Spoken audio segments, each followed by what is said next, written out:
परमात्मा को पाने तथा उसका वास्तविक लाभ प्राप्त करने के लिए पवित्र बाइबल में प्रमाण है कि प्रभु ने मनुष्य को अपना ही स्वरूप बनाया। 6 दिन में सृष्टि रचकर 7वें दिन विश्राम किया। कुरान शरीफ में प्रमाण है कि हजरत मोहम्मद को खुदा स्वयं कह रहे हैं कि मैंने तुम्हें उस परमात्मा की महिमा बताने के लिए भेजा है। वो परमात्मा कबीर है जिसने 6 दिन में सृष्टि रची तथा 7वें दिन तख्त पर जा विराजा। उसकी खबर किसी बाखबर से पूछकर तो देखो। कृपया अवश्य सुनिए जगत गुरु तत्वदर्शी संत रामपाल जी महाराज के अमृत वचन। दर्शकों, आज की इस भागदौड़ भरी जिंदगी में जहां मानव को भगवान के लिए एक पल का भी समय नहीं है, वहीं बेरोजगारी और गरीबी 2 बड़ी समस्या बाहर निकल कर आती है, जिसके समाधान की तलाश में आज हर युवा परेशान है। इनसे मिलिए, ये हैं सूरतगढ़ राजस्थान के कमलेश जी। ये भी बेरोजगारी और गरीबी का सामना कर रहे थे। 3 साल तक गुरमीत राम रहीम जी से जुड़े रहे और अन्य भी कई भक्ति साधना की, परंतु किसी भक्ति से कोई लाभ नहीं मिला और न ही इन्हें नौकरी मिली। पर कहते हैं ना कि अनहोनी को भी जो होनी कर दे उसे परमात्मा कहते हैं। 6 मार्च 2016 का वो शुभ दिन, जिस दिन से इनके घर में खुशियों ने दस्तक देनी प्रारंभ कर दी। 1 साल के अंदर ही इन्हें रोजगार मिल गया। एक बर्तन मांजने वाले को सतभक्ति ने सरकारी टीचर बना दिया। ये सब सिर्फ एक संत की दिव्य आध्यात्मिक शक्ति का चमत्कार था। दर्शकों, वो संत कोई और नहीं बल्कि संत रामपाल जी महाराज जी हैं, जिनकी द्वारा बताई गई सतभक्ति को करने से इन्हें सर्व लाभ मिलने शुरू हो गए। एक समाज सुधार का काम यह भी हुआ कि संत रामपाल जी से जुड़ने के बाद उनके आशीर्वाद से मात्र 17 मिनट में इनकी दहेज रहित शादी हुई, जो सर्व आडंबर रहित थी। शास्त्र अनुकूल भक्ति करने से इन्हें और भी अनेकों आध्यात्मिक व मानसिक लाभ मिले। अब सुने कमलेश जी की आप बीती। इनका कहना है कि एक संत की लीला है चमत्कारी, जिसने जिंदगी बदल दी हमारी। सर नमस्कार। नमस्कार। क्या नाम है जी आपका? कमलेश कुमार। कमलेश जी, कहाँ से आए हैं आप? गांव है 8 पीढ़ी, तहसील सूरतगढ़, जिला श्री गंगानगर, राजस्थान से हूँ जी। मैं क्या करते हैं जी? मैं अभी फ़िलहाल गवर्नमेंट टीचर हूँ अभी वर्तमान में, और तृतीय श्रेणी अध्यापक पद पे कार्यरत हूँ जी। सर, संत रामपाल जी महाराज जी से नाम दीक्षा लेने से पहले आप क्या भक्ति साधनाएं करते थे? संत रामपाल जी महाराज जी से नाम दीक्षा लेने से पहले मैं गुरमीत राम रहीम जी से नाम दीक्षा ले रखी थी, और उनकी सत्संग में एक बार मैं गया था कोलायत में। तो वो जो प्रवचन कर रहे थे वो किसी शास्त्र अकॉर्डिंग प्रवचन नहीं कर रहे थे। तो मेरे को ऐसा लगा कि भाई ये जो शास्त्र विरुद्ध साधना बता रहे हैं, तो मैंने 2-4 साल उनकी भक्ति करी, फिर मैंने उनके जो है साधना छोड़ दी। मेरे कोई लाभ नहीं हुआ, इसलिए मैंने उनके साधना त्याग दी जी। सर, मेरा सवाल ये था कि जब सभी संत ये मानते हैं कि भक्ति करने से कोई लाभ नहीं मिलता, तो आप लाभ की इच्छा क्यों कर रहे थे? सर, 3 साल तक आपने गुरमीत राम रहीम सिंह से नाम दीक्षा लेकर के भक्ति साधना की, तो फिर आप संत रामपाल जी महाराज से क्यों जुड़े? क्योंकि सर उनकी भक्ति से मुझे किसी प्रकार का कोई लाभ नहीं मिला जी। वो शास्त्र अनुसार नहीं थी, इसलिए लाभ नहीं मिला। और हमारे घर में बहुत सारी परेशानियां थी, बेरोज़गारी थी, पूरा परिवार ही गरीबी की मार में बड़ा ज़ोरदार से चल रहा था। मुझे किसी प्रकार के से मतलब नौकरी जॉब नहीं मिल रही थी, और हम दूसरे घरों में जाके काम करके अपना रोज़गार करते थे जी। और हमारा परिवार जो है कई सालों से खेती 4-5वें हिस्से में कर रहा है जी। तो एक बार क्या हुआ कि सत्संग संत रामपाल जी का सत्संग जो है टीवी पे चल रहा था, और मैंने उनको सुना। तो मेरे को एक अजीब सा ज्ञान लगा कि ये संत जी जो हैं वो सब शास्त्र मतलब उठा के दिखा रहे हैं, लाइन टू लाइन बता रहे हैं। गीता जी का श्लोक दिखा रहे हैं, गुरु ग्रंथ साहिब की वाणी दिखा रहे हैं, कुरान शरीफ का प्रमाण दे रहे हैं, बाइबल का दे रहे हैं। तो मेरे आत्मा को ऐसा लगा कि वाकई में ये संत कुछ अलग हैं, दुनिया से अन्य संतों से अलग हैं। तो मैंने कई महीनों से वो सत्संग सुना, और सुनते सुनते मैंने पुस्तक भी पढ़ी, ज्ञान गंगा पुस्तक पढ़ी। उसके माध्यम से मैंने मिलान भी किया शास्त्रों से। तो मुझे लगा भी वाकई में ये संत रामपाल जी महाराज जो हैं वो पूर्ण संत हैं, हमें सारे लाभ दे सकते हैं। गुरमीत राम रहीम सिंह से नाम दीक्षा लेकर के जो भक्ति आप कर रहे थे, उस भक्ति को करते करते आपको बेरोजगारी की समस्या थी, जैसा कि आपने बताया, और भी आपको मानसिक समस्याएं थी। क्या वो समस्याएं संत रामपाल जी महाराज से नाम दीक्षा लेने के बाद ठीक हो गई? बिल्कुल जी, क्यों नहीं सही होगी। अगर संत पूर्ण होंगे, शास्त्र अनुसार साधना बताएंगे। वो एक बार संत रामपाल जी महाराज बता रहे थे, गीता अध्याय 15 श्लोक 1 से 4, कि वो जो संत होगा, तत्वदर्शी संत होगा, वो पीपल रूपी, संसार रूपी जो पीपल रूपी एक वृक्ष है, उसके जड़ से लेके टहनी तक बताएगा ये डार क्या है, मूल क्या है। तो इसी तरह वाणी भी आती है, अक्षर पुरुष एक पेड़ है, निरंजन वा की डार, और तीनों देवा शाखा है, पात रूप संसार। तो बिल्कुल तत्वदर्शी संत हैं और उनसे नाम दीक्षा लेने से लाभ बिल्कुल होंगे। मुझे आपको क्या लाभ मिले? मुझे जी मैंने नाम दीक्षा 6 मार्च 2016 को संत रामपाल जी के चरणों में उपदेश लिया, और उपदेश लेते ही 1 साल बाद में मुझे मालिक ने सरकारी टीचर बना दिया। और सबसे बड़ा लाभ है जी, बिल्कुल बेरोजगार था, बर्तन मांज के टाइम पास करते थे, और भगवान ने सरकारी टीचर बना दिया। कोई छोटा मोटा लाभ नहीं है जी। कई सालों से केस चल रहा था नौकरी का, वो 1 साल के अंदर ही भगवान ने मेरा हल कर दिया। अच्छी इनकम है, घर में सारे सुख हैं, धीरे धीरे सारा परिवार उपदेशी हो गया। उसके बाद में थोड़े घर वालों को चिंता हुई कि शादी कर दें, तो वो भी समस्या हो गई। तो परमात्मा संत रामपाल जी महाराज ने बिल्कुल निःशुल्क दहेज रहित रमैनी जो कहते हैं, जो संत रामपाल जी की मतलब जो होती है शादी, वो रमैनी के नाम से जान जाती है। 17 मिनट के अंदर गुरुवाणी के माध्यम से मेरी रमैनी हुई। बहुत सारे गांव के लोग, हजारों लोग देखने आए। वो बड़े प्रभावित हुए कि वाकई में संत रामपाल जी का जो ज्ञान है उत्तम है। किसी प्रकार की कोई पार्टी वगैरह, कोई दहेज वगैरह, लेन देन गहना, किसी प्रकार का कोई लेन देन नहीं हुआ। और उस रमैनी के अंदर हजारों लोग देखने आए। किसी प्रकार की कोई बीड़ी वगैरह, नशा वगैरह, कोई दारू वगैरह, डीजे बैंड बाजे, कुछ भी नहीं था। 17 मिनट के अंदर परमात्मा की गुरुवाणी के माध्यम से हमारी जो शादी निष्पन्न हुई। हम खुश हैं, कोई दिक्कत नहीं है, किसी प्रकार की कोई परेशानी नहीं है। और भी मुझे 1-2 लाभ हुए। मैं अभी जो सर्विस से जा रहा था स्कूल के लिए, तो रास्ते में एक भयानक एक्सीडेंट हुआ। बाइक पे था और जो चला रहा था वो अनपदेशी था, और हम इतने ज़ोर से गिरे तो उसके तो मतलब खूब सारी चोटें आई। संत रामपाल जी महाराज की दया से मुझको बिल्कुल भी खरोंच नहीं आई, और मैं अपने कपड़े झाड़ के स्कूल चला गया। और अभी 15-20 दिन पहले एक चमत्कार और हुआ मेरे साथ। बरसात का मौसम था और मेरी बाइक जो है 60 की स्पीड में थी। आगे से एक बस आ रही थी और साइड में 2 ट्रक खड़े थे। तो दास ने थोड़े से ब्रेक लगाए, ब्रेक लगाती मेरी बाइक नीचे गिर गई। किसी प्रकार की कोई खरोंच नहीं। मैं 20 मीटर तक घसीटता गया और सामने बस बिल्कुल जस्ट ब्रेक लगाए। दास को किसी प्रकार की कोई खरोंच तक नहीं आई जी। और ये है संत रामपाल जी का चमत्कार जी। संत रामपाल जी महाराज जी के बारे में हम लगातार ये देख रहे हैं कि उनके अनुयायियों की जो संख्या है वो लगातार बढ़ती जा रही है। आज भी लोग उनसे लाखों की तादाद में जुड़ रहे हैं। इसके पीछे क्या कारण मानते हैं? देखो जी, पावर होती है, जैसे लाइट की पावर हाउस होती है ना, वहाँ से अगर उसमें पावर है तो मतलब वो लाइट है ना गाँव तक, ढाणियों तक पहुँच जाती है। हमारे संत रामपाल जी महाराज में शब्द शक्ति, जो हमें शब्द रूपी नाम दीक्षा देते हैं, उसमें पावर है और वो शास्त्र अनुकूल साधना है। गीता जी के अध्याय 16 और श्लोक 23 में कहा गया है कि हे अर्जुन, जो शास्त्र विधि को त्याग कर मनमाना आचरण करते हैं उससे किसी प्रकार का सुख और भक्ति वगैरह मोक्ष नहीं मिलता।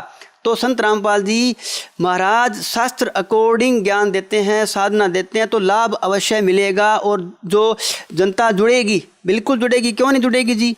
जब लाभ मिल रहे हैं, मुझे लाभ मिला है, आपको भी लाभ मिलेगा, सबको लाभ मिल रहा है। नाम दीक्षा लेने मात्र से नाम मिल रहा है और पुस्तक पढ़ने से मात्र से लाभ मिल रहा है जी। तो आपको क्यों नहीं लाभ मिलेगा।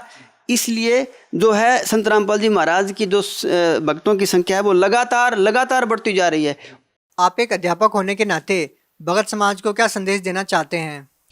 जी, संदेश तो संत रामपाल जी महाराज दे सकते हैं। मैं विनती कर सकता हूँ सभी भाई बहनों से, बुजुर्गों से कि आप एक बार संत रामपाल जी महाराज का ज्ञान जरूर सुने, पुस्तक पढ़ें, ज्ञान गंगा, जीने की राह, भक्ति से भगवान तक, और भी जो डेली टीवी पे सत्संग आता है वो एक बार सुन के देखें, बड़े ध्यान से सुने, मिलान करें, शास्त्रों से मिलान करें और उस पे जो नीचे पीली पट्टी चलती है उस पे कांटेक्ट नंबर है, आप जहाँ चाहें कांटेक्ट कर सकते हैं और नाम दीक्षा ले सकते हैं।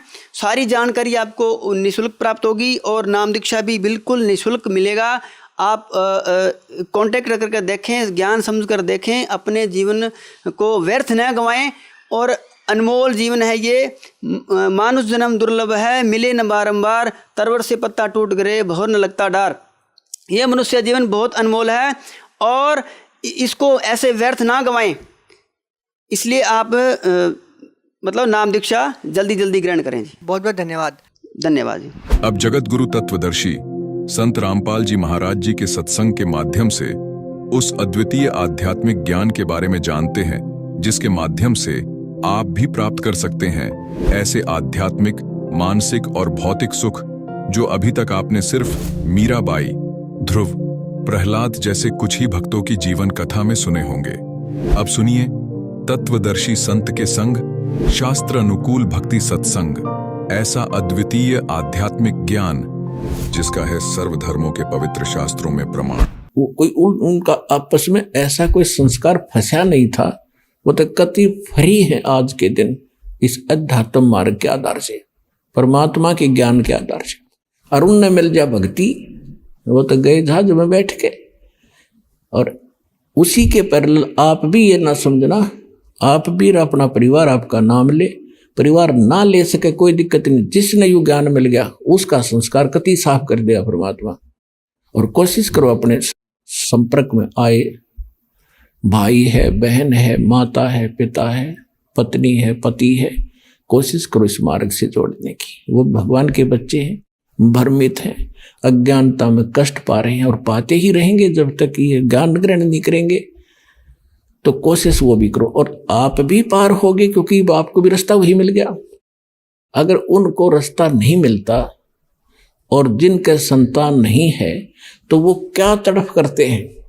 मनुष्य तो कुछ दिनों में संतोष कर लेता है, लेकिन बहन बेटी जिसके संतान नहीं है उसको संतोष नहीं होता, क्योंकि समाज नहीं होने देता।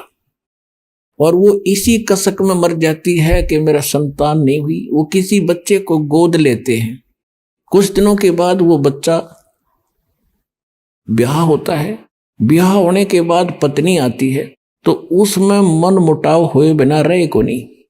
ये तो अपने बच्चों और अपने पुत्र वधू हो उसके साथ भी हो जाता है घर में। तो फिर उसके मन में ये आता है, भगवान अगर मेरी संतान होती तो आज ये मेरे सामने ऐसे बोलता, ये मेरे सामने क्या ऐसे बोलती। बुद्धि भ्रष्ट कर रखी काल ना मारी। हर जिनके पुत्र वधू अपने ही है उनसे देख ले वो कितने सोड़ा माथा बोले आज के। तो कहने का भाव ये है कि फिर वो बहन मरते समय भी इसी कसक में मर जाती है कि हे भगवान मेरा संतान ना हुई, हे परमात्मा मेरा संतान ना हुई। और पूजा करें हम काल की, तो फिर अगले जन्म में यू काल कैसी दुर्गति करता है कि ले तेरी इच्छा थी संतान उत्पन्न करने की, उसको कुतिया का जन्म दे दिया। और इकट्ठे वो 8 पैदा कर रही है और फिर उसका जलूस निकाल रहा है और खुश हो रहा है कर ले पैदा कितने संतान चाहे तू। फिर सूरी बना दी के ले 12 इकट्ठे पैदा कर ले, काट ले कसर सारी बहन। पुण्यात्माओं सतगुरु आए दया करी, ऐसे दीन दयाल और बंदी छोड़ वृत्तास का जठ अग्नि प्रतिपाल।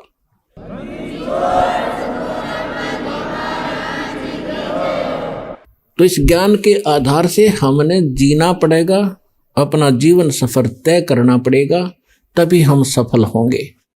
बच्चे हैं, संतान है, घनी बढ़िया बात, उनको भी राम नाम पे लाओ, भगवान के बच्चे हैं।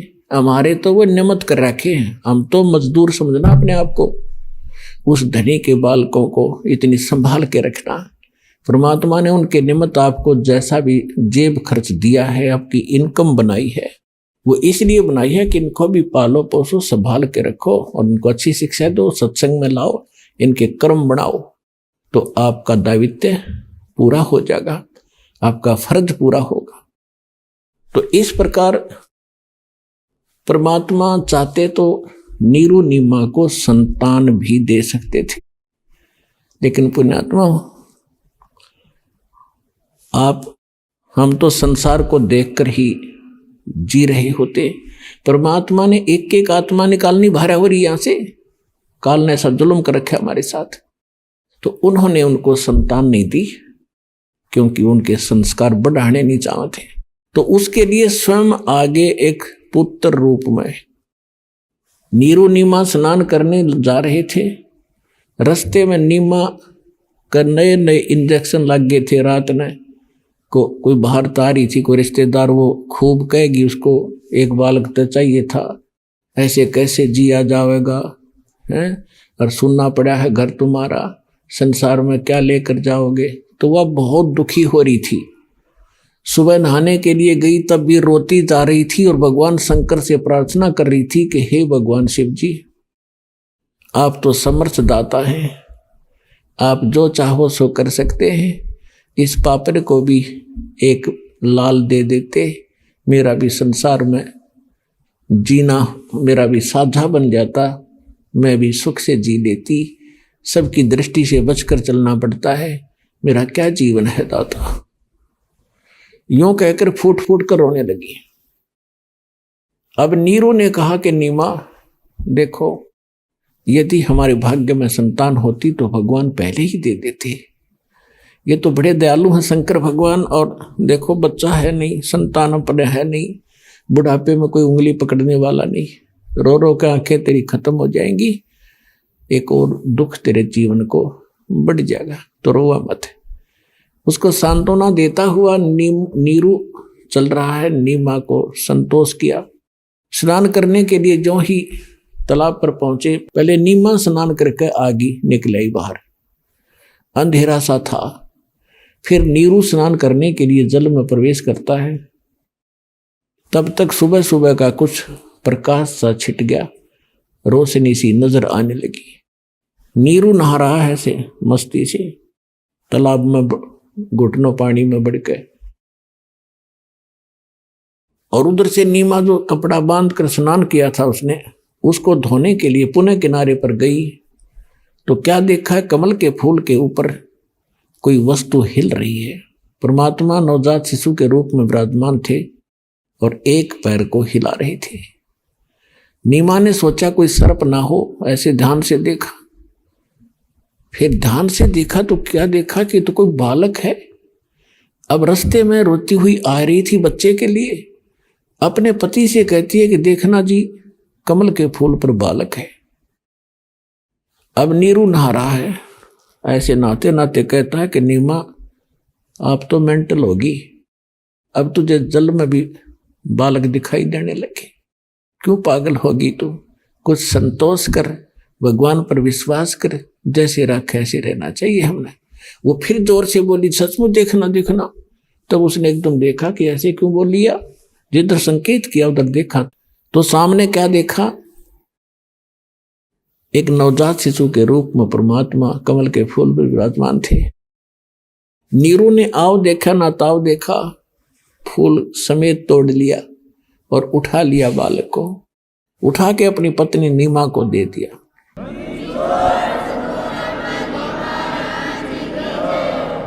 और नीमा उस बालक को लेकर किनारे पर आ गई।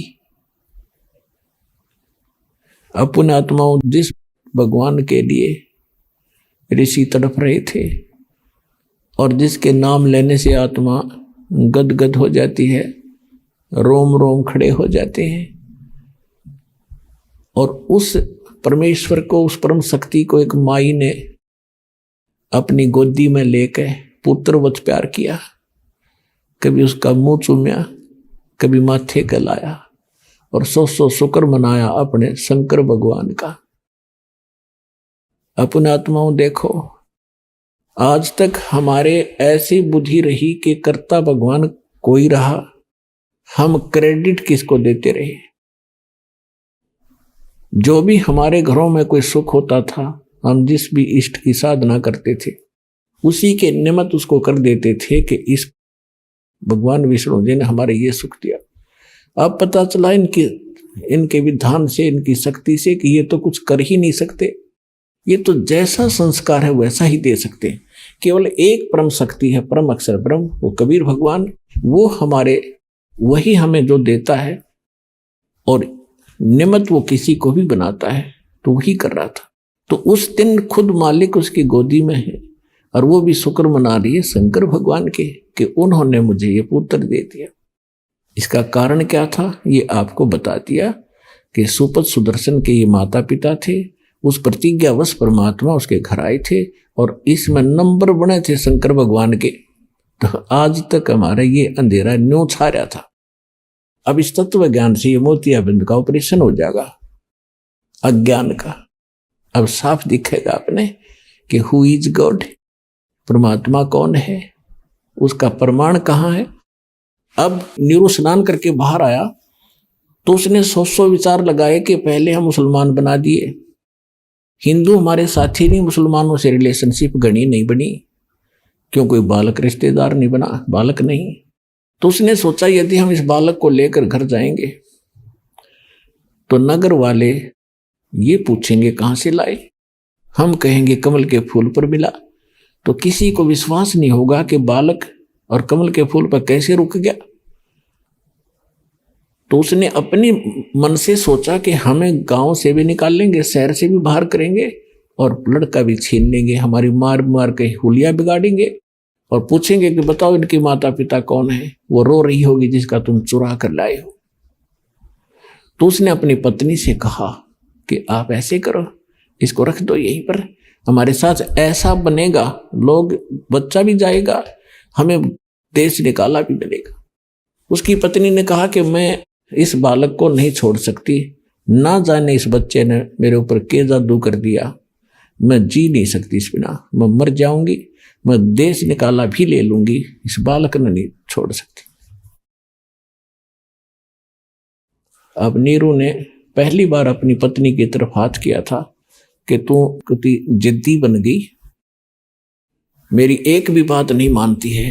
मैं आज तक तेरी सारी बातों को मानता रहा क्योंकि तेरे संतान नहीं थी, तेरी किसी बात की अवहेलना मैंने करी नहीं कि कहीं तेरा दिल ना दुख है, लेकिन तू इतनी चढ़ गई सिर पे, एक भी नहीं मानती मेरी, रख दे इस बालक ने, नहीं तेरे ऐसा मारूंगा थप्पड़। ऐसा उसने किया ही था। तो परमात्मा बोले नवजात शिशु के रूप में कि नीरू मुझे घर ले चलो, तुम्हें कोई कुछ नहीं कहेगा। अब वो डर गया कि बालक बोल आकर इसमें कोई फरिश्ता है या कोई भूत प्रेत है, कोई जंद है। वो चुप करके आगे आगे चल पड़ा। अपने आत्माओं सारा शहर देखण आया, इतना सुंदर बालक, नूर न्यारा भगवान का, कितना ही उन्होंने हल्का नूर कर रखा था लेकिन न्यारा चेहरा दमदमा रहा था दाता का। सारा गांव नगर झुंड के झुंड स्त्री पुरुष गीत गाते हुए आ रहे हैं और उस बालक को देखने के लिए आ रहे हैं।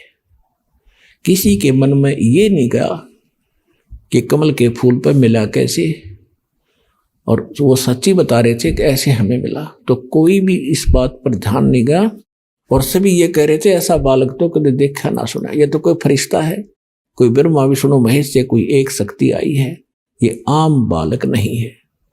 कुछ दिन के अंदर ये बात समाप्त हुई, चर्चा का विषय खत्म हुआ। अब 25 दिन के हो गए, परमात्मा ना अन्न खावे ना दूध पीवे और स्वस्थ शरीर, स्वस्थ ऐसा जैसे बालक किलो दूध रोज पीता हो और ऐसे फल फूल रहे हैं।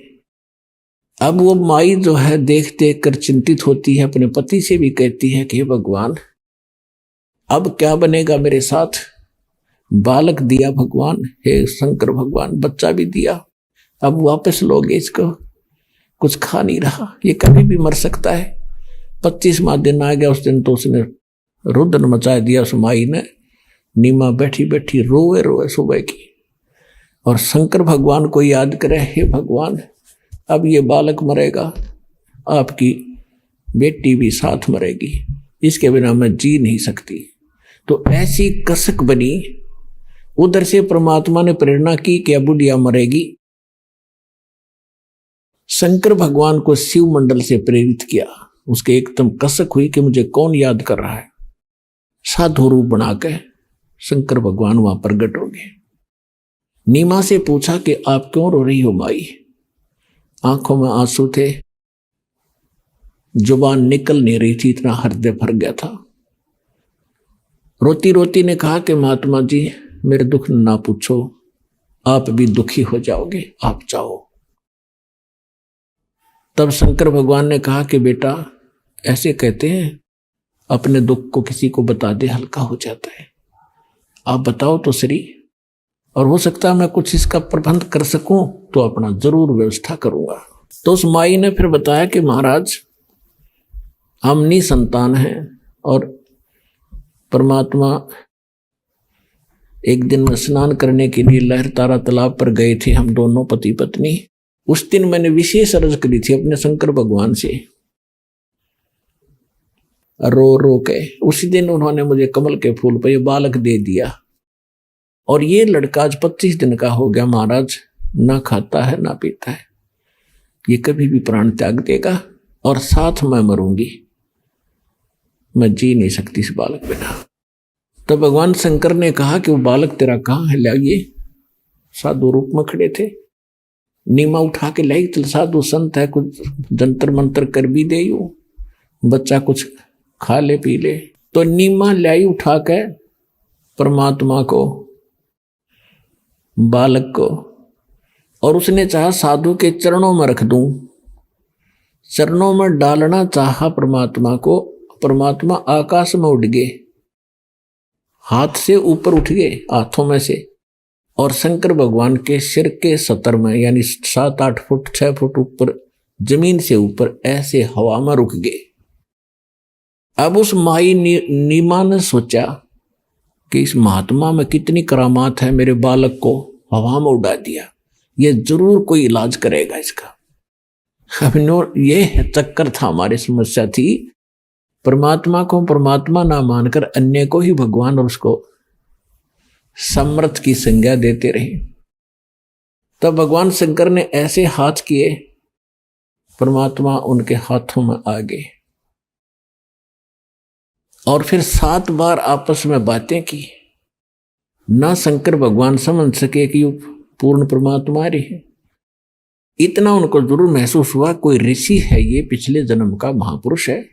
तो उन्होंने, परमात्मा ने कहा कि भगवान हे शिव जी, इनसे कहो एक कंवारी गाय ले आवे, कंवारी बछिया, गाय की बछिया जिसको बैल ने टच ना कराया उसको कंवारी कहते हैं,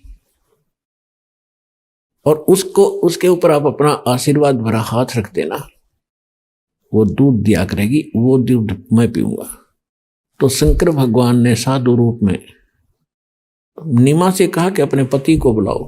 तो उसी समय नीरू भी आ गया, और शंकर भगवान यानी साधु ने कहा कि आप एक कंवारी गाय ले आओ, और कुमार के घर से कोरा बर्तन लाना स्वच्छ। वो जाके एक कंवारी गाय ले आया, और एक पात्र ले आया, छोटा सा मटका, और उसको साफ करके शंकर भगवान ने कहा कि इसके नीचे लेकर बैठ जा नीरू, या दूध देवेगी। आसपास के और भी बहुत से भक्त आ गए, लोग इकट्ठे हो गए। तो शंकर भगवान ने ऐसे कमर पे हाथ रख दिया, बछिया के लंबे लंबे सतन हो गए, और उस कुंवारी गाय ने दूध का पात्र भर दिया। उस दूध को परमात्मा ने पिया। प्रतिदिन वो गाय फिर दूध देने लगी, और भगवान उसको पिया करते थे। अपने आत्मा इसका प्रमाण दिखाते हैं आपको कि कबीर सागर के अंदर 600 वर्ष पहले ये लीला दर्ज है, भगवान की के बारे में लिखी हुई है। और फिर आपको वेदों से प्रमाणित करेगा ये दास के वेद क्या बताते हैं, भगवान कैसी लीला करता है, तो 2 मिनट में समझ में आ जाएगा हु इज गॉड। ये देखिएगा कबीर सागर, ये कबीर सागर है, कितना मोटा ग्रंथ है, और इसमें आपको दिखाते हैं संपूर्ण 11 भाग।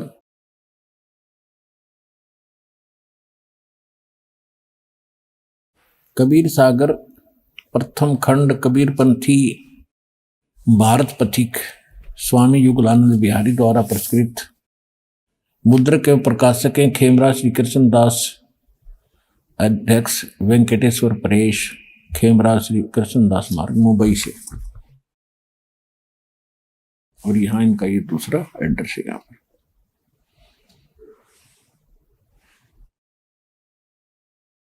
इसमें एक ज्ञान सागर नाम का अध्याय है, इसके 74 पृष्ठ पे, 74 पृष्ठ पे ज्ञान सागर। इसमें लिखा है कि सुन जुल्हा मन भया आनंदा, जिमी चकोर पायो निशी चंदा।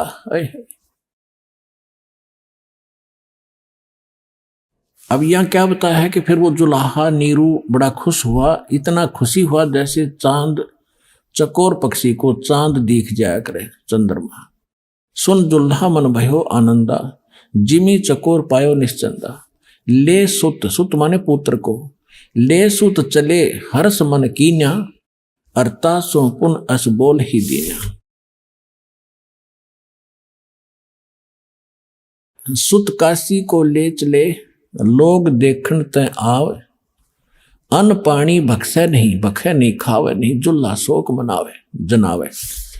तब जुल्हा मन कीन तिवाना, विचार किया, रामानंद सो कहा उत्पाना। मैं सुत पायो बढ़ा गुणवंता, कारण कौन भखे नहीं संता। अब इन्होंने कैसे बताया, वैसे लीला तो यूं की यूं बनी है, परमात्मा ने कुंवारी गाय का दूध पिया।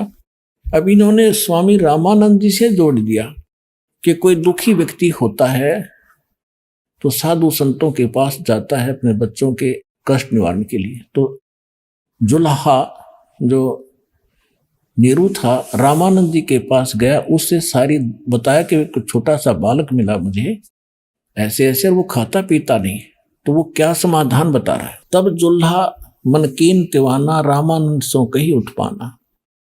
मैं सुत पायो बढ़ा गुणवंता, कारण कौन बखे नहीं संता। रामानंद ध्यान तब धारा, जुल्हा सो तब वचन उचारा। पूर्व जन्म ते ब्राह्मण जाति, हरि सेवा की निभली बाती। कुछ तो सेवा हर की चूका, अर्थाते भयो जुल्हा का रूपा। प्रीति प्रभु गए तोर लीनी, ताते उद्धान में तो सुत दीना। अब ये नीरू वचन है, ये नूरी गलत प्रिंट है, नूरी नहीं है, नीरू, ये नीरू है, गलती से नूरी प्रिंट कर दिया इसमें। अब नीरू क्या कहता है, हे प्रभु जस कीन्हो तस पायो, आर्त हो तो दर्शन आयो। सो कहिए उपाय गुसाई, अब बालक अक्षुधावंत कुछ खाई। ये बालक मेरा भूखा है, कुछ खावे, ऐसा कोई उपाय बताइए। रामानंद अस युक्ति विचारा, कि तुम सुत कोई ज्ञानी अवतारा। तेरा पुत्र जो है कोई ब्राह्मण है, कोई विद्वान पुरुष है पूर्व जनों का, और बचिया ताही बैल नहीं लागा, बचिया जाही बैल नहीं लागा, सो ले ठाड़ करते ही आगा। वो बचिया ले आना जिसको बैल ने टच ना किया हो, और फिर उसके पास खड़ी कर देना। दूध चले ते थनते, दूध ही धरो छिपाई, और अक्षुदावंत जब होवे ताके देखवाई। जुल्हा एक बछिया ले आया, और चलो दूत कोई मरम न पावा। चलो दूत जुल्हा हरसाना, राख छिपाए कहो नहीं जाना। दूध तब पीवत नाम कबीरा, और खिलत संत संगमत धीरा। अब पुणात्मा इसमें थोड़ा सा इन्होंने ये पता नहीं चला कि वो संत कौन आया था जो नीमा को मिला था। इसलिए परमात्मा ने 600 वर्ष पहले कहा था अपने प्रिय भक्त धर्मदास जी से कि धर्मदास जो 12वां पंथ गरीबदास पंथ होगा, उसमें मेरी महिमा की वाणी पुनः प्रकट होगी, और वो यथार्थ ज्ञान होगा। तो यहां इन कबीर पंथियों ने इतना तो था कि परमात्मा ने, कबीर परमेश्वर ने कुंवारी गायों का दूध पिया था अपने बाल्यकाल में। उनकी लीला, परवरिश की लीला कुंवारी गाय से हुई थी, तो उनका न्यू ना पता लग गया वो कौन ऋषि था, कौन संत महात्मा था जो उनको मिला था। तो उन्होंने वैसे अपने आइडिया से लिख दिया कि रामानंद जी से भी पूछा होगा। उस दौरान तो सभी जगह गए हैं वह, लेकिन उनसे कोई बात बनी नहीं थी, तो स्वयं परमात्मा ने शंकर भगवान को भेजा था कि उनके पूर्व पुजारी थे। अब आपको गरीबदास साहिब जी की वाणी से वो दिखाते हैं, सुनाते हैं। अब उसमें थोड़ा सा एक प्रसंग और सुनाते हैं। अब आपको पहले प्रमाणित करते हैं, गरीबदास जी की वाणी है, परमात्मा ने जो उनको बताया था उन्होंने वापस फिर दोबारा यथार्थ ज्ञान दिया है। इसमें क्या लिखा है, शिव उतरे शिवपुरी से अवगत बदन बिनोदे, मैं के कमल खुशी बहे फिर लिया ईस को गोदे। शिव उतरे शिवपुरी से, शंकर भगवान आए अपने लोक से और वहां भगवान को परमात्मा कबीर जी को गोदी में ले लिया। गरीबदास जी बता रहे हैं, शिव उतरे शिवपुरी से अवगत बदन बिनोदे, मैं के कमल खुशी बहे भाई लिया ईस को गोदे। नजर नजर से मिल गई किया ईस परिणाम, दोनों भगवानों के आपस में दुआ सलाम हुई। और शंकर भगवान ने फिर क्या कहा, धन मो मन धन पूर्णा, ये धन का सीनी काम है, कि धन है ऐसी नगरी जहां पर ऐसे महापुरुष का आगमन हुआ। संत रूप में शंकर भगवान बता रहे, 7 बार चर्चा करी और बोले बालक बहने, शिव को कर मस्तक धर्या ल्यावो मोमन एक धेनु, अनब्यावर को दूहत है दूध दिया तत्काले, कंवारी को दूध निकाला अपने आप, दूध दिया तत्काल। अनब्यावर को दूहत है दूध दिया तत्काले, पीवे बालक ब्रह्म गति ही तासिव भय दयाल। अब यहां से हम इतना ही लेंगे, ये सिद्ध हो गया कि कबीर परमात्मा ने जब वो बालक रूप में प्रगटे थे, शिशु रूप में कंवारी गायों का दूध पिया था। अब हमारे पवित्र वेद क्या बताते हैं, वेद क्या है, वेद कोई किसी जंतर मंत्र जंत्री की किताब नहीं है, ये कोई तिथिवार बताने वाली नहीं है। इसमें परमात्मा के गुण, परमात्मा कैसी लीला करता है, वो कहाँ रहता है, और उसके पूरी जानकारी है। और जिस महापुरुष की लीला हमारी वेदों से मेल खाती है, तो ही इज गॉड, वही परमात्मा है। अब आपको दिखाते हैं, ये देखिएगा ऋग्वेद 9 और 10 मंडल हैं। ये महर्षि दयानंद सरस्वती लिखा है इसको। ये कहाँ से छपा है ये देखिएगा, सार्वदेशिक आर्य प्रतिनिधि सभा, महर्षि दयानंद भवन, रामलीला मैदान, नई दिल्ली से। ये इनके फोन और फैक्स नंबर है और ये यहां से छपा है। Parents offset printers 1510 Pataudi house, त्रियागन, नई दिल्ली से। अब इसके ऋग्वेद मंडल नंबर 9 का और सूक्त नंबर 1 का मंत्र नंबर 9 आपके रूबरू करते हैं। ऋग्वेद मंडल नंबर 9 और ये सूक्त नंबर 1 है, प्रथम से सुकत से प्रथम सूक्त है। अब इसके हम 9 नंबर पे चलते हैं। ये 9वां श्लोक लेते, ये देखिए ऋग्वेद मंडल नंबर 9 सूक्त 1 मंत्र, सूक्त 1 और मंत्र नंबर 9, ये 9 है। अभी अधन्या उत्सृणति धेनव, धेनव शिशु, ये शिशु शब्द लिखा है, सोम इंद्राय पातवे। अब एक कमाल की बात देखो, परमात्मा ने कैसी लीला की है। यदि ये दास अनुवाद करता इन वेदों का, हमने तो करे रखा था तुम्हारे भगवान की लीला, हमने पता कि कबीर इज गॉड, परमात्मा की महिमा में लिखी, आंखों देखा, संतों ने बता दिया, लेकिन आप जी का विश्वास नहीं होता जब तक वेदों में ना मिलता। अब वेद क्या बता रहे हैं, और ये अनुवाद करता भी वो महर्षि दयानंद के चेले हैं, और महर्षि दयानंद है इनका, और ये खुद भगवान को निराकार मानते हैं। इन्होंने कोशिश भी की है अड़ंगाकरण की अनुवाद की, लेकिन कहते हैं चोर चोरावे तू बड़ी गड्ढे पानी में, वो गड्ढे हुआ ऊपर आवे न सच्चाई छली। इन्होंने खूब कोशिश की अपना ज्ञान के आधार से इनका अनुवाद डंगा करने की, लेकिन छुपा नहीं सके सच्चाई को। देखना, ये खुद अनुवाद कर रहे हैं। उस सोम माने इन्हें कर दिया सोम स्वभाव वाले पुरुष को। देखो कमाल के आदमी है ये। अब सोम माने परमात्मा, 6 जगह लिखे पाओगे। देखिए इसी 9वें अध्याय का 9वें मंडल का प्रथम मंत्र है ये वाला, और इसमें सोम शब्द है। ये सोम, इसमें सोम माने सोम स्वभाव परमात्मन, यानी सोम का अर्थ है परमात्मा, शीतल सर्व शांतिदायक परमात्मा। सोम माने चंद्रमा भी होता है, लेकिन यहां परमात्मा की महिमा चल रही है। सोम माने परमात्मा।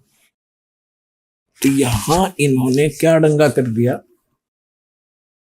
ऋग्वेद मंडल नंबर 9 सूक्त 1 मंत्र 9 में इमम माने उस सोम माने सोम स्वभाव वाले पुरुष को हम कहेंगे उस सोम स्वभाव वाले परमात्मा को जो शिशु रूप में धारण करके कुमार अवस्था में अभी अधन्या, अभी माने सब प्रकार से यानी पूर्ण रूपेण, अधन्या माने अहिंसनीय नहीं, अधन्या माने बिना धनाई, धेनो माने गौवे तृप्त करती है। बता, अभी ने खूब कोशिश कर ली बकवाद करने की, लेकिन छुपा नहीं सके। इसका सीधा सा अर्थ है कि जब परमात्मा शिशु रूप, परमात्मा 3 प्रकार से लीला करता है। इसी में पहले मंत्र में लिखा है कि वो परमेश्वर जब यहां सर्व उत्पादक प्रभु एक लीला करने के लिए जब यहां प्रकट होता है, सहशरीर आता है, और वो 3 प्रकार के शरीर से सबकी सतिथि से सबका धारण पोषण करता है। एक शरीर में तो सतलोक में रहता है, वहां तो बहुत तेजों में शरीर है, एक रोमकूप में करोड़ शरीर मिला दे, करोड़ चंद्रमा, इतना नूर है। फिर हल्का तेजपुंज का रूप बनाकर वो 2 प्रकार से और लीला करता है। एक तो करता है शिशु रूप धारण करके, एक लीला प्रत्येक युग में ऐसी ही करता है, कमल के फूल पर प्रकट होता है तालाब के अंदर, जिस कारण से उसको नारायण भी कहा जाता है। नारायण माने जल के ऊपर आके विराजमान होने के कारण भगवान नारायण कहलाता है। और वहां से ये ऐसे निसंतान दंपति प्रत्येक युग में उनको उठा ले जाते हैं। वहां फिर वो लीला करता है, एक मनुष्य की तरह जीवन जीता है, ज्ञान प्रचार करता है। और दूसरी प्रकार का फिर वो कभी भी कहीं पर भी जिंदा महात्मा संत साधु का रूप धारण करके और आके प्रकट हो जाता है, अच्छी आत्माओं को ज्ञान देते हैं, उनको सतलोक ले जाते हैं, फिर अपने गवाह बना के छोड़ जाता है। इस प्रकार वो लीला करता है। तो जब वो शिशु रूप धारण करके वो परमात्मा लीला करने आता है, तो उस समय उनकी परवरिश की लीला, उस बालक रूप में प्रकट परमात्मा की परवरिश की लीला कंवारी गायों के द्वारा होती है। फिर देखो वेद क्या बता रहे हैं, उस सोम स्वभाव वाले पुरुष को यानी परमात्मा को, जो शिशु कुमार अवस्था में ही अभी यानी सब प्रकार से पूर्ण, अधन्या माने बिना धनाई, हमारे यहाँ देसी भाषा में जो गाय बिल्कुल ना ब्याई हो, नए दूध ना हो, गर्भ ना धारण किया हो, उसको क्या करें अधन्या, यानी बिना धनाई, उसने पशु बैल ने टच नहीं किया, तो ये कंप्लीट अभी अधन्या यानी कति भी टच ना करी हो, कंवारी गौवे, धेन में माने गौवे, अभी माने सब प्रकार से यहाँ पे लिख रही है। कुमार अवस्था में यानी बालकपन में सभी प्रकार से, अधन्या माने बिना धनाई यानी कंप्लीट कंवारी, धेनो माने गौवे तृप्त करती है, उनके पालन की लीला कुंवारी गायों से होती है। अब who is God? Kabir is God.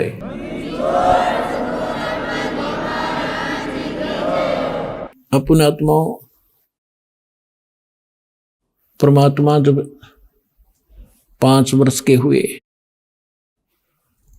और रामानंद जी के साथ उनकी गोष्ठी हुई, जैसा कि आज दिन में दास बता रहा था,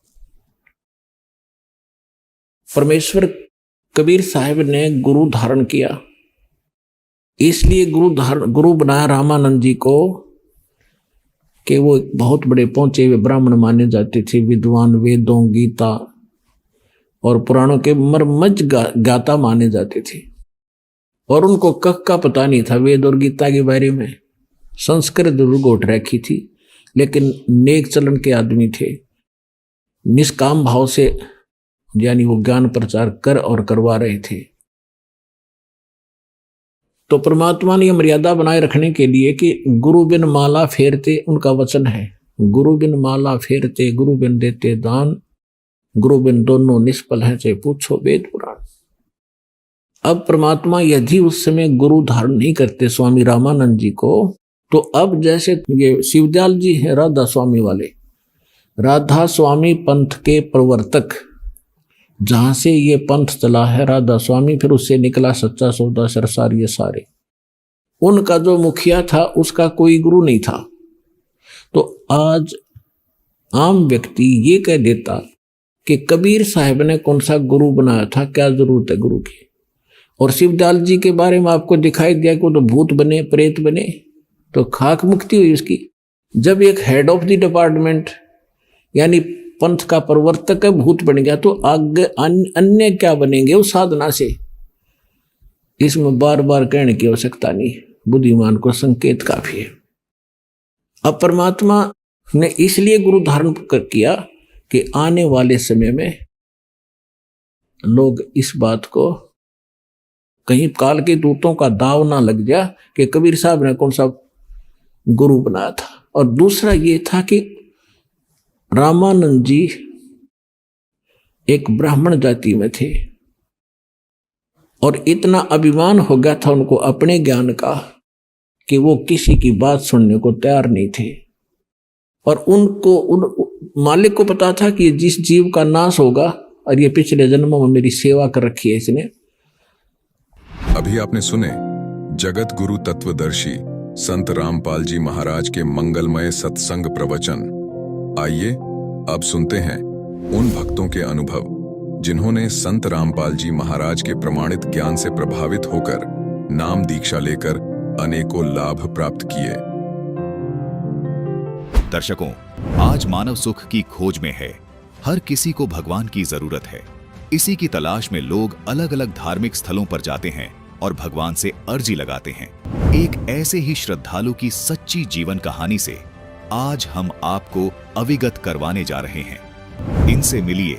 ये हैं तरसेम जी, कुरुक्षेत्र हरियाणा से। ये अपनी पारंपरिक पूजा साधना करते आ रहे थे, लेकिन फिर भी दुखों ने इनके जीवन को इस हद तक घेर लिया था कि स्वयं मेडिकल फील्ड से होने के बावजूद भी इन्हें कोई समाधान नजर नहीं आया। इनके लड़के के गुर्दे में दिक्कत थी, आर्थिक परेशानी थी और अनेकों कष्ट थे। एक दिन न्यूज़पेपर में लिखे एक आर्टिकल से ये बहुत प्रभावित हुए और रोजाना उसको पढ़ना शुरू किया। उसमें लिखी जानकारी को पढ़कर एक पुस्तक मंगवाई, जिसे पढ़कर ये आश्चर्यचकित हो गए। दर्शकों, वो आर्टिकल और पुस्तक थी जगत गुरु तत्वदर्शी संत रामपाल जी महाराज जी द्वारा लिखित, जिससे प्रेरणा पाकर ये संत रामपाल जी महाराज जी के आश्रम जाकर नाम दीक्षा ले लेते हैं। वहां इन्हें शास्त्रानुकूल साधना का पता चला और पूर्ण परमात्मा की शक्ति ने इनकी जिंदगी में हर पल लाभ दिए। इनकी आर्थिक स्थिति सुधर गई। लड़के की गुर्दे की समस्या बिना दवाई के संत रामपाल जी महाराज जी की आध्यात्मिक शक्ति से दूर हो गई और पत्नी का शारीरिक कष्ट खत्म हुआ। अब ये सुखमय जीवन जी रहे हैं और इनके घर में सर्व सुख शांति है। अब सुनिए तरसेम जी की जीवन परिवर्तन की सच्ची कहानी, उन्हीं की जुबानी। सर नमस्कार। नमस्कार जी। सर क्या शुभ नाम है आपका? मेरा नाम तरसेम दास है जी। सर कहाँ से आए आप? जी मैं गांव करा साहब, तहसील पेवा, जिला कुरुक्षेत्र से हूँ जी। सर संत रामपाल जी महाराज से कब से जुड़े आप? सर मैं संत रामपाल जी महाराज से 13 दिसंबर 2008 से जुड़ा हूँ सर। सर संत रामपाल जी महाराज से नाम दीक्षा लेने से पहले आप क्या भक्ति साधना करते थे? सर संत रामपाल जी महाराज से दीक्षा लेने से पहले मैं जैसे मंदिर हैं या गुग्गा मैडी है, जैसे बागड़ में मशहूर है ये गुग्गा मैडी का मंदिर, वहाँ भी जाते थे हम। कई कई दिन का भंडारे में भी चले जाते थे वहाँ तो। और गांव में गुरुद्वारा है, वहाँ भी सेवा करते थे हम। और एक मेरे माता पिता बचपन से जुड़े हुए थे, एक संत हैं पंजाब में बुलाड़ा मंदिर है, तो वहाँ जाते थे, उनके साथ भी हम वहाँ जाते रहे। लेकिन सर उनके जाते हुए भी हमें इतनी प्रॉब्लम थी कि बहुत ज़्यादा थी प्रॉब्लम उनके जाते हुए भी। तो हम इन मंदिरों में, और जैसे हमारे उसमें डेरा है एक बाबे का, जैसे इनके जो साध होते हैं, जो डेरे बनाए होते हैं, इनके डेरे में भी जाते थे, वहाँ सारी सारी रात चले जाते थे। इनकी चिलम भरनी, उक्का भरना इनका, और वैसे इनके पैर दबाने जाके भी बाबा जी हैं या संत हैं। सर जो भी साधनाएं पारंपरिक हैं ये संसार में, जो भी हमारे पूर्वज करते आ रहे थे, जो हमें लगाई हुई थी, वो सभी कर रहे थे सर हम पहले। सर उन पूजाओं को करने से आपको क्या लाभ मिले? सर उनको करने से आज मुझे ज्ञान हुआ कि हमें उनसे कोई भी लाभ नहीं था। हम उनको कर भी रहे थे और कष्ट भी साथ के साथ भोग रहे थे। कष्ट ऐसा है, मेरी शादी हुई, हम सभी जाते थे जी, हाँ मंदिर में भी जाते थे, जैसे डेरे में, जैसे मैं बागड़ में ज़्यादा विश्वास रखते थे हम, जैसे गुग्गा मेडी है तो इनके मंदिर में जाते थे हम तकरीबन। लेकिन वहाँ जाते जाते भी हमें इतनी दिक्कतों का सामना करना पड़ता था कि बहुत ज़्यादा। घर में कलेश रहता था, बीमारी रहती थी घर में। मेरी शादी भी हो चुकी थी, लेकिन एक लड़का था मेरा लड़का हुआ जब वो 2-3 साल का हो गया तो उसके गुर्दे में प्रॉब्लम आ गई, उसके गुर्दे में इन्फेक्शन हो गई। तो मैं पीजीआई ले गया, तो उन्होंने 1-1.5 महीना दाखिल रखा उसको। तो उन्होंने दवाई दी, वो कहते भी शायद इसको सारी उम्र खानी पड़ेगी दवाई।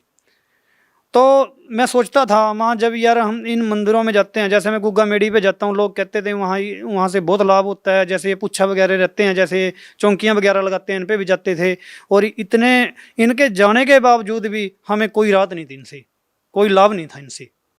सर संत रामपाल जी महाराज की शरण में कैसे आए? सर मेरा एक क्लिनिक है गांव के अंदर, मैं एक प्रैक्टिस करता हूं।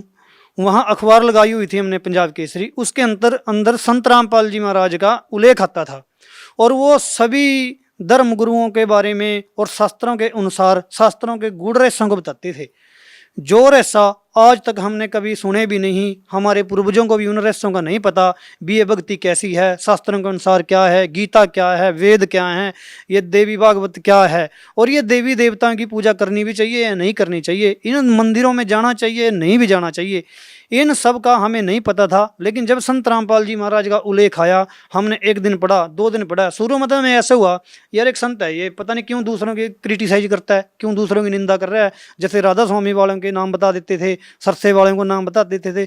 हमने सोचा मान नहीं यार ये तो गलत कर रहे हैं संत, ऐसा थोड़ी होता है, कोई एक दूसरे के नाम थोड़ी बताता है। लेकिन सर जब हम धीरे धीरे हम उसको पढ़ने लगे तो उसके अंदर लिखा था भी आप अधिक जानने के लिए परमेश्वर का सार संदेश पुस्तक निःशुल्क मंगाए, कोई पैसा नहीं देना, कोई डाक खर्च नहीं देना था। तो हमने सर वहाँ से वो पुस्तक मंगाई और वो पुस्तक हम पढ़ने लगे। हमने कम से कम 1 महीने में वो पुस्तक पढ़ दी और उस पुस्तक से हमने सभी शास्त्रों का मिलान करा। मेरी दुकान में आज भी सभी शास्त्र रखे हैं और मैंने सभी को मिलान कराया उनका। तो हमने जो देखा कि संत रामपाल जी महाराज ने सब कुछ सच है, अगर झूठ है तो सिर्फ हम हैं जी, हम समझ नहीं सके उसको। तो हमने सोचा कि भी एक बार आश्रम में जाना चाहिए। जब करोंथा आश्रम था, जब हम पहली बार वहाँ गए। सर संत रामपाल जी महाराज ने जो नाम दीक्षा आपको दी है उससे आपको क्या लाभ मिले? सर उसको करने से मेरे को बहुत लाभ हुआ है। मैं पहले तो आपको लाभ बताता हूँ। मैंने आपको सर थोड़ी देर पहले बताया भी मेरे लड़के का गुर्दे में इन्फेक्शन थी, लेकिन इसकी दवाई चल रही थी। जब से मैंने नाम उपदेश लिया और मेरे बच्चों ने लिया संत रामपाल जी महाराज, पहले तो उसके गुर्दे की इन्फेक्शन बिल्कुल ठीक हो गई, उसकी दवाई बंद हो चुकी है और आज वो बच्चा 9th में पढ़ता है और उछलता है। जबकि डॉक्टरों ने उसकी दुकान की चीज़ें मना की हुई थी भी इसको ये नहीं देनी है, लेकिन सर वो आज सब कुछ चलता है। तो आज सब कुछ खा लेता है, वो जो भी चाहे कुछ भी खाता है, कोई इन्फेक्शन नहीं। मैं हर 6 महीने में या महीने में उसका टेस्ट कराता हूँ, जैसे कि पीजीआई वालों ने बोला था। मेरे पे रिपोर्टें भी रखी हैं घर। अगर ये कोई भी भाई अगर भगत समाज ना मतलब कि ये कहता हो भी नहीं हो सकता, तो मेरे पास रिपोर्टें पड़ी हैं, मैं उनको दिखा सकता हूँ।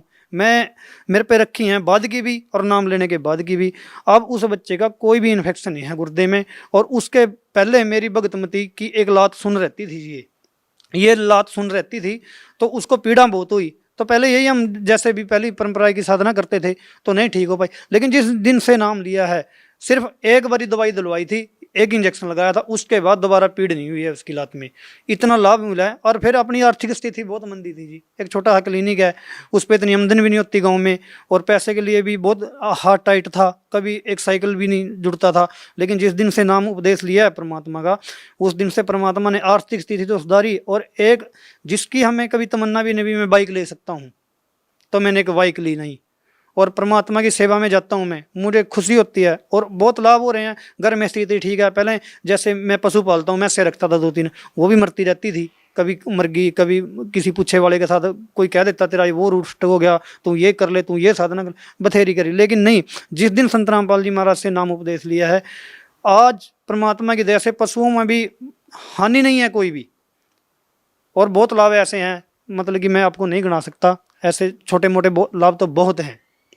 सर, हिंदुस्तान में बहुत सारे धर्मगुरु हैं, सभी भिन्न भिन्न प्रकार की साधनाएं देते हैं, उनके लाखों फॉलोअर्स भी हैं। सर, आप संत रामपाल जी महाराज की शरण में ही क्यों गए? सर, मैंने अभी पहले बताया भी आपको भी, जो शास्त्रों का ज्ञान है, जो सभी शास्त्रों से मिलान है, जैसे गुरु ग्रंथ साहिब है, कुरान शरीफ है, 4 वेद हैं, देवी भागवत है, भगवत गीता है हमारी, उनके अंदर से संत रामपाल जी महाराज ने, जैसे एक मक्खन होता है ना, भी मक्खन ताकि मक्खन आ गया, वो मक्खन ज्ञान उन्होंने बाहर निकाल के दर दिया और वो हमको दिया। और उन संतों से, जितने भी संत हैं, इन सबसे अलग है ये ज्ञान। अगर आपको यकीन आए, आप कभी ज्ञान गंगा पुस्तक लेके पढ़ना और फिर मिलान करना, आपको पता लग जाएगा उन संतों का ज्ञान क्या है और इनका क्या है। और जिन संतों ने परमात्मा पाया है, उनकी वाणी के अंदर यही मंत्र विद्वान है, और संत रामपाल जी महाराज वही दे रहे हैं हमें। और अब ठीक है, कोई अपनी जगह लग रहा है तो अपने को फाइनल मान ले भी मेरा गुरु ठीक है भी, नहीं, ऐसा नहीं होता, क्योंकि उसके लिए प्रमाण जरूरी होते हैं। सर, आप कैसे कह सकते हैं कि संत रामपाल जी महाराज जो ज्ञान देते हैं वही ठीक है, बाकी जो धर्मगुरु ज्ञान देते हैं वो ठीक नहीं है? सर, ये मैं इस आधार पे कह रहा हूँ भी, वो गलत क्यों है? सर, जैसे संत रामपाल जी हमारे को साधना दे रहे हैं, वो हमारे सदग्रंथों में मौजूद है, और जिन संतों ने परमात्मा पाया उनके शास्त्रों में मौजूद है। और जो अन्य धर्म गुरु ये मंत्र देते हैं, दीक्षा देते हैं, वो किसी भी सदग्रंथ में मौजूद नहीं है, ना उनका कोई सर है, ना कोई उनका पैर है। और संत रामपाल जी महाराज ये जो दीक्षा दे रहे हैं, ये जिन संतों ने परमात्मा पाया है और जो परमात्मा को मिले हैं, जिन्होंने बताया है, जिन्होंने सचखंड देखा, उन्होंने आगे बताया है, यही विधि बताई है, और संत रामपाल जी महाराज ने ये दी है। तो हमें इससे पूर्ण विश्वास हो गया, क्योंकि अपने सदग्रंथों से मेल खाता है और उन संतों के लिए टेक्चर से मेल खाता है वो ज्ञान, तो हम इसलिए संत रामपाल जी महाराज की शरण में गए। सर, क्या आपको लगता है कि जो भक्ति संत रामपाल जी महाराज ने आपको दी है, उससे आपका पूर्ण मोक्ष होगा? बिल्कुल जी, 100%। क्यों नहीं होगा सर? जब हमारे शास्त्र गवाही दे रहे हैं, हमारी वाणियाँ गवाही दे रही हैं, और जिन संतों ने परमात्मा पाया वो गवाही दे रहे हैं भी, इस विधि के बिना आपका मोक्ष नहीं हो सकता। अगर आप और कोई साधना करोगे और कोई किसी संत के पास जाके जाओगे, वो कहीं मंत्र ही नहीं है, कोई मौजूद नहीं है, किसी सदग्रंथ में प्रमाण ही नहीं है उसका। सर, जो श्रद्धालु संत रामपाल जी महाराज से जुड़ना चाहते हैं, वो उनसे कैसे जुड़ सकते हैं? सर, टीवी चैनलों पे, सुप्रसिद्ध टीवी चैनल हैं जो हमारे, उन पे सत्संग आता है संत रामपाल जी महाराज का, तो उसके नीचे एक पीली पट्टी चलती है, उस पर फ़ोन नंबर आते हैं। आप उन फ़ोन नंबरों पर कॉन्टैक्ट करो। कोई भी भक्त, कोई भी बहन अगर नाम लेने चाहती है तो उन पर कॉन्टैक्ट करो। अपने जिला स्तर पे जो भी नाम स्थल केंद्र हैं वहाँ खुले हुए हैं, वहाँ आदेश हुआ है नामदान कर लेने का, तो वहाँ जाकर आप उनसे जुड़ सकते हो, नाम ले सकते हो और अपना जीवन सफल बना सकते हो। सर, भगत समाज को क्या संदेश देना चाहेंगे आप? सर, संदेश तो परमात्मा लेके आते हैं सतलोक से। हम तो प्रार्थना करते हैं सभी समाज से भी, अगर इस संसार में सुखी होना है और सही भक्ति करनी है और जन्म मरण से पीछा छुड़वाना है, तो संत रामपाल जी महाराज की शरण से इलावा इस दुनिया में, पूरी पृथ्वी पर, पूरे ब्रह्मांड में कोई ऐसी शरण नहीं है जो आपको मोक्ष दिवा सके और जो आपको ठीक रख सके और जो आपकी शारीरिक भी और आर्थिक स्थिति भी सुधार सके। और सभी से प्रार्थना है कि जितना भी हो सके, जितना जल्दी आप समझें, लेट मत हो, इस ज्ञान को समझो और समझ के संत रामपाल जी महाराज की शरण ग्रहण करो। सर, बहुत बहुत धन्यवाद। सत साहिब जी।